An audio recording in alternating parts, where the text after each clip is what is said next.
Saudi अरब का Iran के हवाले से एक बहुत बड़ा फैसला सामने आ गया है और इसके अलावा कुछ दो तीन और बड़ी डेवलपमेंट्स है जिसको आज की इस वीडियो में हम कवर करेंगे। जैसा कि मोदी की यूएई में मौजूदगी और इजराइल और यूएई के दरमियान एक रिफ्ट देखी जा रही है। अब वो क्या रिफ्ट है, वो ऑप्टिक्स है या इसके पीछे कोई असल रीजन है, आज की इस वीडियो में हम जानने की कोशिश करेंगे। और हम ये देख रहे हैं कि जो चेंजेस हैं इस रीजन में वो कॉन्टिन्यूसली हो रही हैं, मतलब जो डेवलपमेंट्स हैं, जो नई इक्वेशन सेट हो रही हैं, इस हवाले से जो स्टेट्स हैं वो फैसले करती जा रही हैं और डेली बेसिस पर हमें नए नए डिसीजंस नजर आ रहे हैं। कल की वीडियो में हमने देखा था डोनाल्ड ट्रंप का चाइना का तारीखी विजिट और वहां पर क्या नई इक्वेशन सेट करने की कोशिश की है दोनों साइड्स ने, आप इस वीडियो में देख सकते हैं। आज की इस वीडियो में हम जानने की कोशिश करेंगे वेस्ट एशिया और मिडिल ईस्ट में ये जो नई डेवलपमेंट्स हो रही हैं, सऊदी अरब का ये बड़ा डिसीजन, इसमें पाकिस्तान कहां पर फिट होता है, मोदी यूएई का विजिट क्यों कर रहे हैं और इजराइल की एक स्टेटमेंट को, इजराइल के प्राइम मिनिस्टर की स्टेटमेंट को यूएई ने रिजेक्ट क्यों किया है, आइए जानते हैं।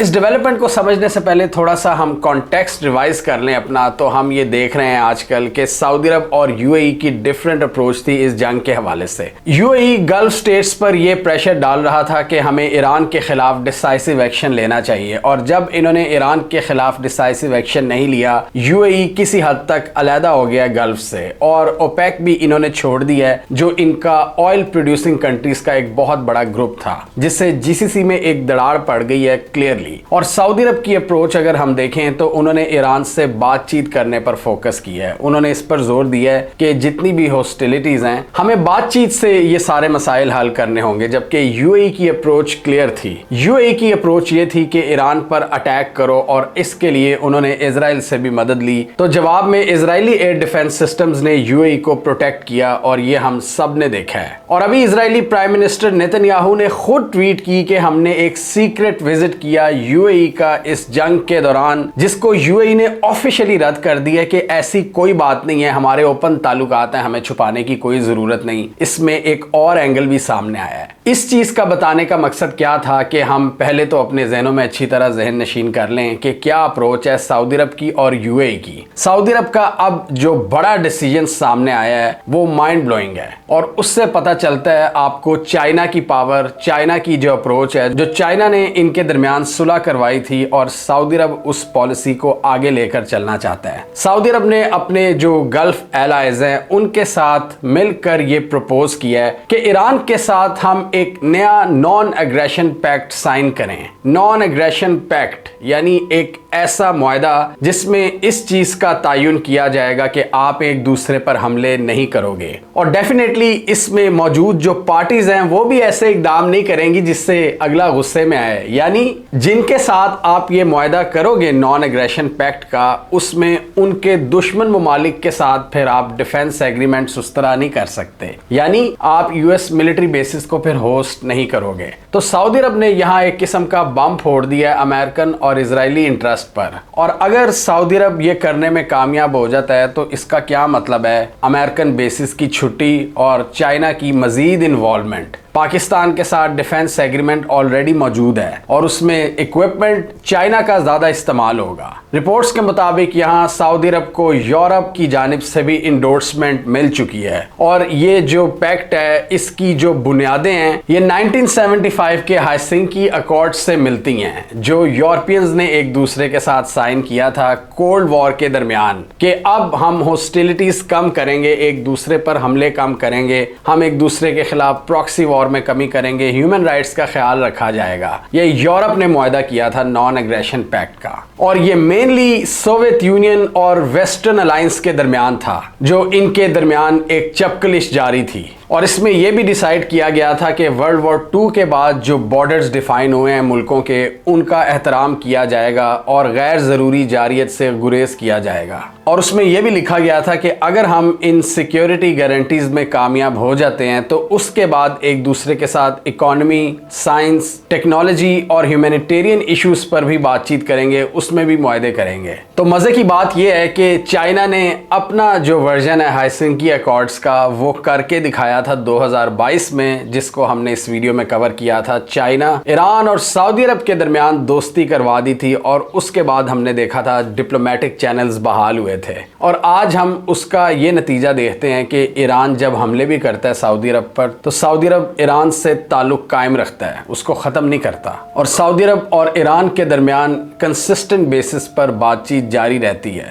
और अभी आपको याद है, हमने इस आर्टिकल में जिक्र किया था, शाह फैसल के बेटे ने आर्टिकल लिखा था कि हमने फायर फाइटिंग की है इस रीजन में पाकिस्तान के साथ मिलकर। जब ईरान हम पर हमले भी कर रहा था, हमने उसको एब्जॉर्ब किया और रिस्ट्रेंट का मुजाहरा किया, रिस्पॉन्ड बैक ना करने का फैसला किया, क्योंकि अगर हम ऐसा करते तो ये एक बहुत बड़ी तबाही को इन्वाइट करता और हम एक ऐसी जंग में पड़ जाते जिससे हमारा कोई ताल्लुक ही नहीं है, हमारे बच्चे इसमें मरते। तो इसलिए हमने इससे पीछे हटने का फैसला किया, ये जानते हुए कि ये जंग ओरिजिनली ईरान ने शुरू नहीं की थी, इजराइल और अमेरिका ने शुरू की थी। तो इसलिए अब हमें सऊदी अरब के ये जो एक्शंस हैं नज़र आ रहे हैं और फाइनेंशियल टाइम्स में ये रिपोर्ट हुआ है कि सऊदी अरब अब इस तरह के अकॉर्ड्स की जानिब बढ़ रहा है और इस हवाले से बातचीत कर रहा है। और जो रीजनल प्लेयर्स हैं जो सऊदी अरब के साथ हैं, जैसे कि इजिप्ट, पाकिस्तान, तुर्की, उनसे भी बातचीत कर रहा है इस चीज़ को फोर्टिफाई करने के लिए। और आपको याद है, जब भी हम ये बात करते हैं मुस्लिम क्वाड की, पाकिस्तान, सऊदी अरब, इजिप्ट और तुर्की, उसमें हमने हमेशा ये कहा था कि ईरान की शमूलियत भी हो सकती है। और सबसे पहले शायद हमने ये प्रेडिक्ट किया था आज से चंद दिन पहले कि अगर ईरान इसमें शामिल हो जाता है तो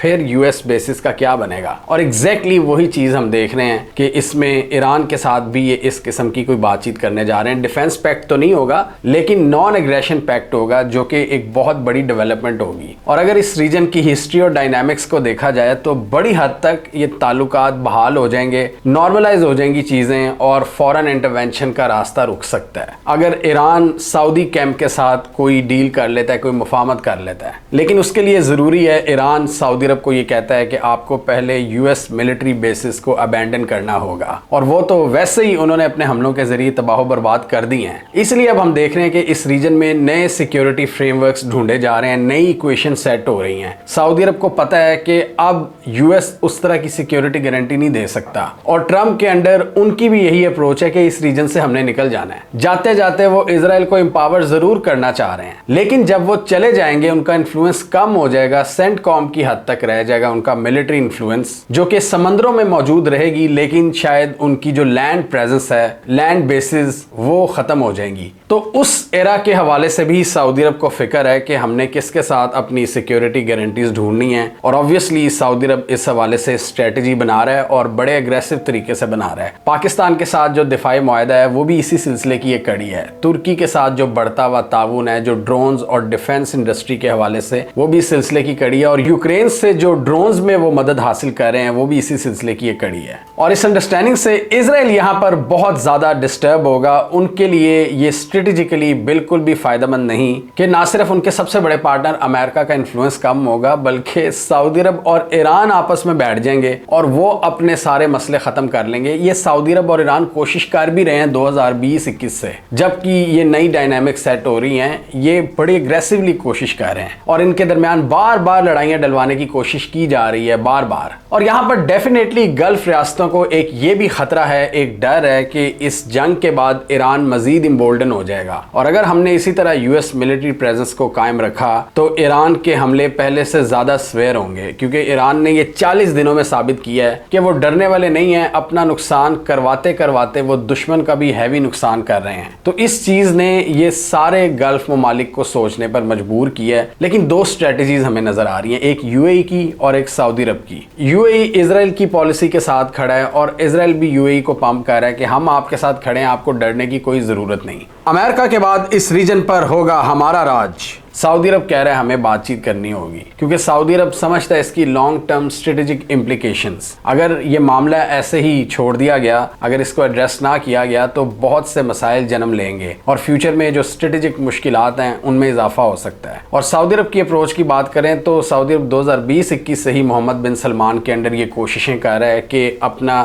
अपने रीजन में जो आग लगी हुई है उसको बुझाया जाए। वही फायर फाइटिंग वाली बात जो इनके राइटर ने भी कही थी। उन्होंने हुसी से भी अपने मामला ठंडे किए, ईरानियों से भी हाथ मिलाए, इजराइल के साथ भी वो कोई कन्फ्रंटेशन नहीं चाहते जब तक इजराइल नहीं करेगा कन्फ्रंटेशन। और ये जो हॉर्न ऑफ अफ्रीका, यमन और सोमालिया में भी ये किसी तखरीबकारी को बर्दाश्त नहीं कर रहे, क्योंकि सऊदी अरब का अपना भी एक इकोनॉमिक विजन है 2030 का। वो चाहते हैं कि अपनी इकोनॉमी को डाइवर्सिफाई करें, रेड सी के ऊपर जो पूरा इलाका है उसको ये डेवलप कर रहे हैं। तो जो भी कॉन्फ्लिक्ट होगा, जो भी जंगी होंगी, वो सऊदी एम्बिशंस के खिलाफ जाएंगी। तो इसलिए भी सऊदी अरब इस सारे मामले को ठंडा करना चाहता है और जो स्ट्रेटेजिक मुश्किलात हैं उनमें कमी करना चाहता है कि ना सिर्फ सिक्योरिटी गारंटीज हो, अमन आए और उसके बाद हम तरक्की करें मजीद। और इसी की एक बहुत बड़ी रीज़न है कि पिछले दिनों हमने ये क्लियर रिपोर्ट्स देखी हैं कि सऊदी अरब ने लॉबिंग की है अमेरिका में कि ईरान के अंदर मजीद हमलों को कैरी ना किया जाए। और डोनाल्ड ट्रंप का जो प्रोजेक्ट फ्रीडम था वो सऊदी सपोर्ट के ना होने की वजह से यूएस को कैंसिल करना पड़ा,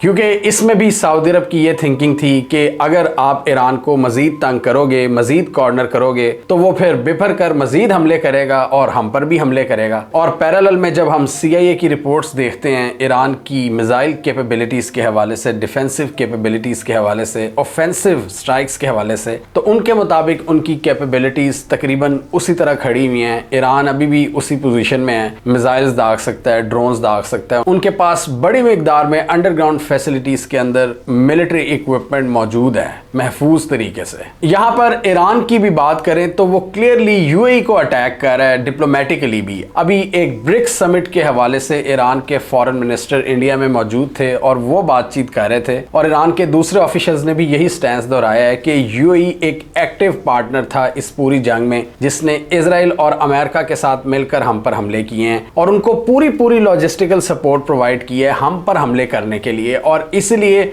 हमारे अटैक्स UAE पर सबसे ज्यादा इंटेंसिफाइड थे। ये भी हमने देखा था कि जब इनकी बेसिस तबाह हो गई और CIA और मोसाद के लोग होटल्स में चले गए तो दुबई वगैरह में ईरान ने उन होटल्स को निशाना बनाया जहां पर ये स्टे कर रहे थे और उन डेटा सेंटर्स को जहां पर ईरान के हवाले से सारी स्ट्रेटजीज तरतीब दी जा रही थी। ये सऊदी अरब में नहीं हुआ क्योंकि सऊदी अरब में मोसाद की प्रेजेंस नहीं है। हिस्टोरिकली वहां पर अमेरिकन बेसिस तो मौजूद हैं, लेकिन मोसाद की प्रेजेंस अगर आप बात करें तो वो UAE में है। कतर में भी मोसाद की प्रेजेंस नहीं है, कतर भी इनको अलाउ नहीं करता और इसलिए इजराइल को अक्सर कतर भी बड़ा नापसंद आता है। तो ईरान का भी नैरेटिव हमें UAE के खिलाफ ही नजर आता है, क्योंकि ईरान ये देख रहा है कि वहां आयरन डोम की बैटरीज आ रही हैं, इजराइल के टॉप मिलिट्री डिफेंस ऑफिशियल्स आ रहे हैं, उनका प्राइम मिनिस्टर आ रहा है। तो इसका क्या मतलब है कि UAE इसमें एक पार्टी है हमारे खिलाफ जारियत में। जबकि सऊदी अरब की बात करें तो उनके जो राइटर्स हैं, उनके जो थिंकर्स हैं, वो इजराइल पर कड़ी तनकीद करते रहते हैं, जिसको हमने इन वीडियोस में एक्सप्लेन किया हुआ है। और सऊदी थिंकर्स ये समझते हैं कि ये इजरायली पॉलिसीज हैं जिनकी वजह से इस खित्ते में आग लगी हुई है और हमें इनके मकासद को पूरा नहीं करना चाहिए, हमें इनकी जंगों में नहीं पड़ना चाहिए। और इसलिए फिर सऊदी अरब बार बार कहता है कि हम फायर फाइटिंग कर रहे हैं, हम ये आग बुझाते रहते हैं पाकिस्तान के साथ मिलकर। यहाँ पर सऊदी अरब ने रिस्ट्रेंट शो करके इजराइल की एक और बहुत बड़ी पॉलिसी को फेल किया है। ये चाह रहे थे कि जब ईरान इन पर हमले करेगा तो ये हमारे साथ मिलकर ईरान पर हमले करेंगे, ये मजीद अग्रेसिव होंगे और डेफिनेटली ईरान से इनका रप्चर हो जाएगा, ताल्लुकात खत्म हो जाएंगे, जो कि नहीं हुआ।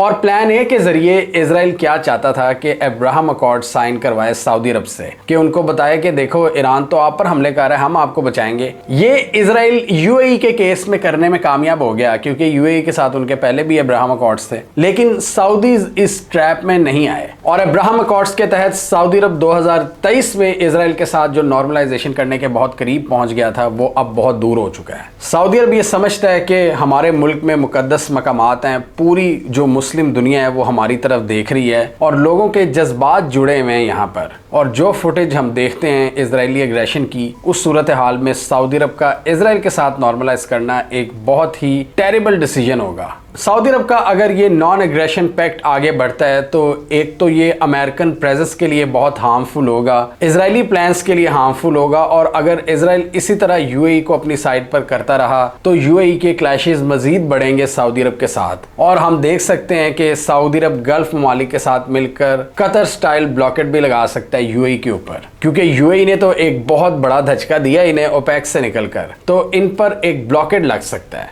UAE का ये प्लान है कि अब हमें हमें गल्फ की जरूरत नहीं, गल्फ तो सारा फंसा हुआ है। सऊदीज के पास तो है बाबुल मंडब स्ट्रेट का रास्ता, रेड सी वाला रास्ता। हम फुजैरा पोर्ट के जरिए अपनी एक्सपोर्ट्स को बढ़ाएंगे और वहां से रेवेन्यूज बढ़ाएंगे। जबकि ईरान की फोर्सेस ने यह ऐलान कर दिया है कि हमारा जो एरिया ऑफ कंट्रोल है स्ट्रेट ऑफ हॉर्मुज के ऊपर, वो फुजैरा पोर्ट तक भी आता है। तो ये जो एक दूसरे के खिलाफ कॉन्स्टेंटली गेम्स खेली जा रही हैं, यूएई को एक और बहुत बड़ा सेटबैक दिया है ईरान ने इस अनाउंसमेंट के साथ कि फुजैरा पोर्ट पर भी हमारी नजर है, और अगर आपने हमारे खिलाफ अग्रेशन जारी रखी तो हम आपकी जबल अली पोर्ट हो या फिर फुजैरा पोर्ट, हर जगह का रास्ता ब्लॉक करेंगे और आपको स्ट्रेट ऑफ हॉर्मुज से निकलने नहीं देंगे। इजराइल की यहाँ स्ट्रेटजी है डिवाइड एंड रूल की। बहुत से ममालिक को तो ये वैसे ही वीक कर चुके हैं, कॉम्प्रोमाइज कर चुके हैं, जैसे कि सीरिया, इराक, लेबनान और सूडान। इजिप्ट में भी बहुत वीक हुकूमत है। तो अब ये जो पावरफुल जीसीसी ममालिक रह गए हैं जिनके पास बहुत ज्यादा पैसा है, यहाँ भी ये एक डेंट क्रिएट करना चाहता है इजराइल,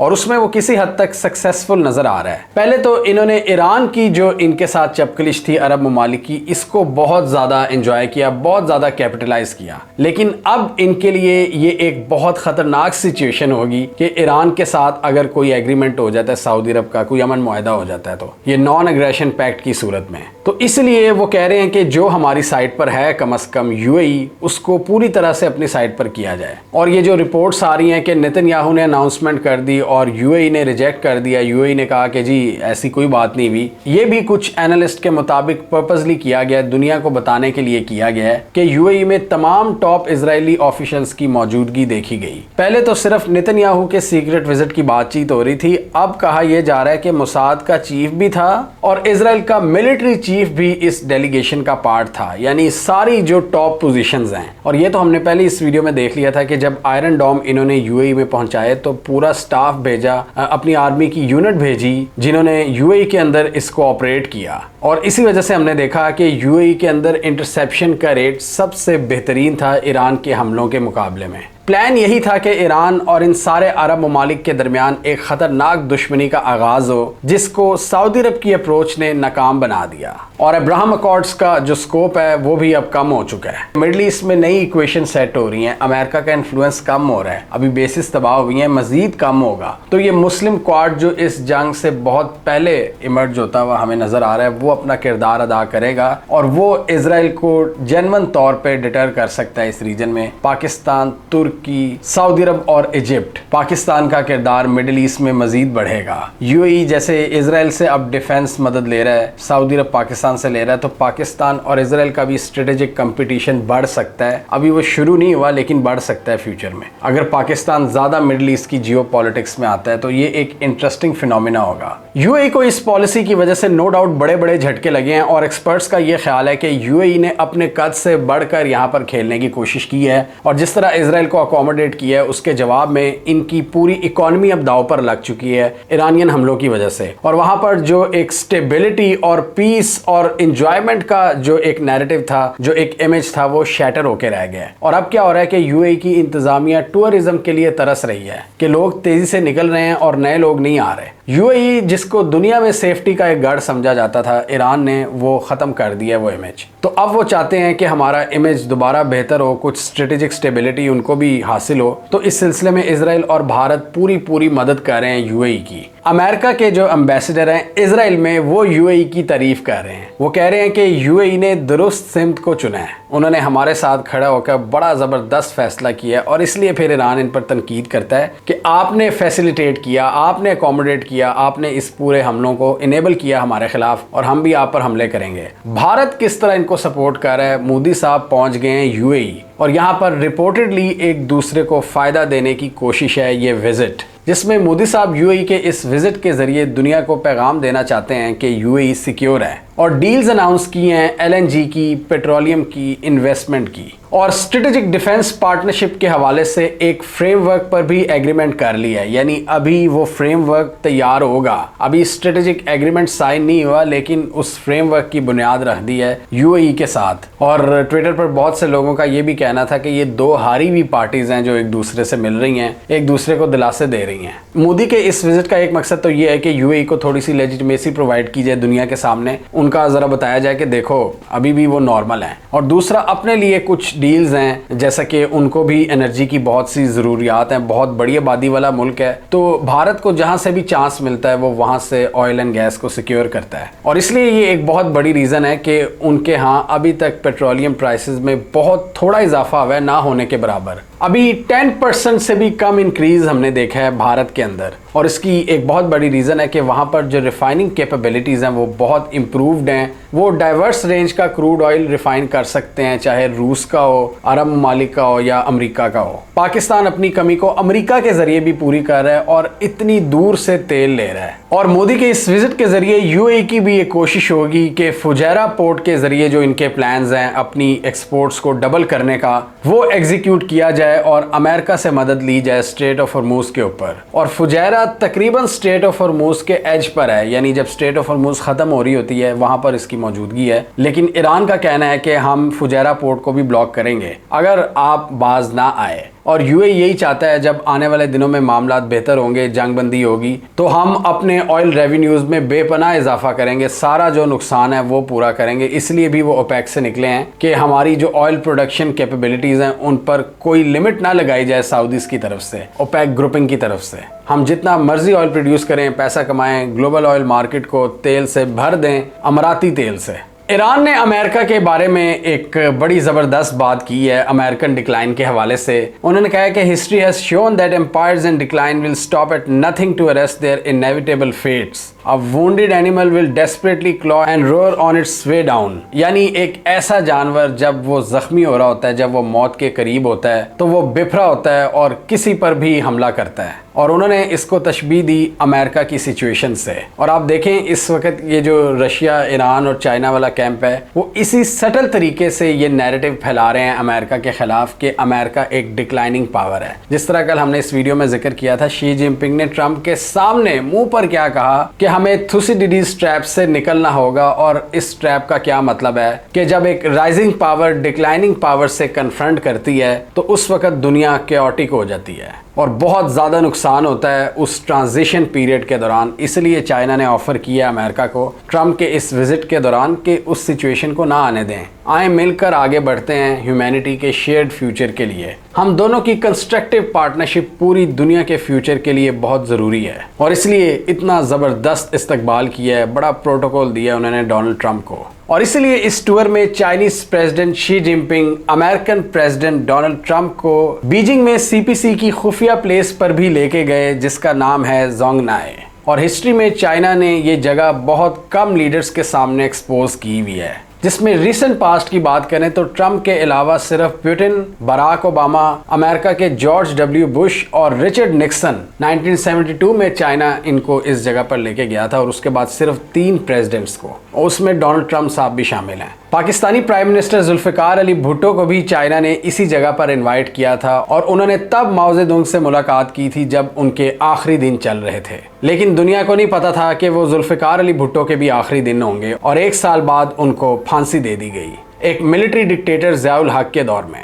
तो आप अंदाज़ा लगाएं कि इस विज़िट की अहमियत कितनी ज़्यादा थी और चाइना कितना सीरियस है फ्यूचर के हवाले से, इन कॉन्फ्लिक्ट्स के हवाले से। और चाइना का क्लियर पैगाम था ताइवान पर कि ताइवान पर हम कोई कॉम्प्रोमाइज़ नहीं करेंगे, अगर आपकी एग्रेसिव पॉलिसी हुई तो हम कन्फ्रंट करेंगे आपको। और चाइना ने कह दिया है कि उस नौबत तक चीज़ों को ना लेकर जाया जाए जहाँ पर हमारी लड़ाई हो जाए। तो क्लियर कट हम देख रहे हैं कि इस वक्त दुनिया एक ट्रांजिशन पीरियड में है। पूरी दुनिया की भी बात करें और अपने रीजन की भी बात करें, मिडिल ईस्ट में भी बड़ी बड़ी चेंजेस हो रही हैं। और ये जो प्लेयर्स हैं अब ये नए सिक्योरिटी फ्रेमवर्क्स ढूंढ रहे हैं जिसमें सऊदी अरब और यूएई अपोजिंग साइड्स पर खड़े हैं और अब ये डिसाइड करेंगे कि कौन किस तरफ होता है। कुछ लोग कैंप्स ज्वाइन करेंगे और कुछ नॉन अलाइनमेंट्स के जरिए न्यूट्रल रहने की कोशिश करेंगे। सऊदी अरब समझ चुका है कि अब अमेरिकन गारंटीज हमें नहीं बचा सकती, इसलिए वो पाकिस्तान, तुर्की और ईरान के साथ नए मुआहदे सोच रहे हैं। अमेरिकन इन्फ्लुएंस ना सिर्फ इस रीजन में बल्कि पूरी दुनिया में कम होगा।